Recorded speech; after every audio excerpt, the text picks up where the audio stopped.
jeunes participent au dynamisme de la profession, comme nous l'avions fait, nous, quand nous étions jeunes. Nous avons pensé que c'est les jeunes qui doivent animer la profession. Et je suis heureux de savoir que le flambeau a été bien relevé. Et quand j'ai constaté la bonne organisation de ces manifestations, je suis encore plus heureux d'avoir été choisi comme parrain. Oui, c'est une manifestation qui se tient dans plusieurs contextes. N'oubliez pas le Covid aujourd'hui qui nous avait astreint à une certaine immobilité. Et également, la profession n'a jamais occupé les médias tous ces derniers temps. Et je pense que nous sommes suffisamment forts pour pouvoir régler l'ensemble des problèmes qui ont été évoqués. Surtout que je dis tantôt que l'État aujourd'hui mise sur le secteur de pharmaceutique pour faire relancer l'économie de ce pays à travers le PAP 2 qui consacre la production pharmaceutique comme un des leviers sur lesquels va s'adosser le développement de notre pays. C'est un fait sur lequel je pense que l'État va prendre des mesures. Je pense que le fait déjà que régulièrement on voit que les trafiquants sont pris, je pense que l'État a pris la juste mesure de ce danger. Et ensemble, pharmaciens et l'État, nous avons travaillé donc pour davantage éradiquer ce fléau. Parce que c'est en fait un fléau.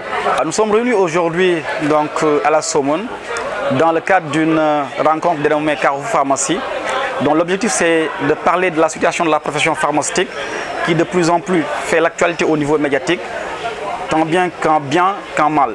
D'où l'intérêt aujourd'hui de réunir tous les acteurs de la profession pour discuter de l'avenir de la profession. Parce que de plus en plus, nous rendons compte que la profession est gagnée par le chômage et la précarité qui affecte plus les dernières générations de pharmaciens formés.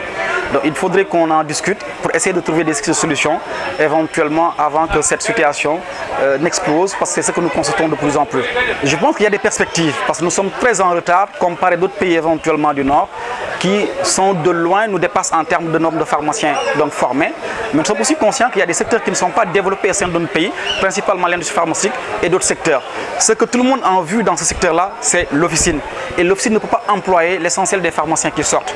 D'où l'intérêt aujourd'hui de dégager des perspectives, faire en sorte d'orienter les nouveaux pharmaciens formés vers ces métiers d'avenir. Donc c'est ce qui a aujourd'hui engendré la tenue de ces journées. La douane est en train de faire un excellent boulot, mais il n'y a pas à réfléchir de midi à 14 h.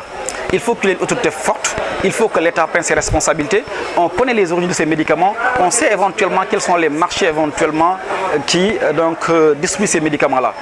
Il faut fermer ces marchés parce que nous les connaissons tous, les autres les connaissent. Il faut juste avoir du courage pour éventuellement endiguer ce problème parce que c'est un problème de santé publique, il n'y a rien d'autre à faire. On demande à l'État de prendre ses responsabilités, de sanctionner et de fermer tous ces marchés parallèles du médicament. Mais la réduction, les pharmaciens ne diffusent pas le prix du médicament. Le médicament et le prix des médicaments est fixé par arrêté ministériel. Le pharmacien est directement mis devant le fait accompli. Mais il y a d'autres paramètres éventuellement qui sont qui régissent les prix des médicaments, parce que les médicaments la plupart du temps ne sont pas fabriqués au pays.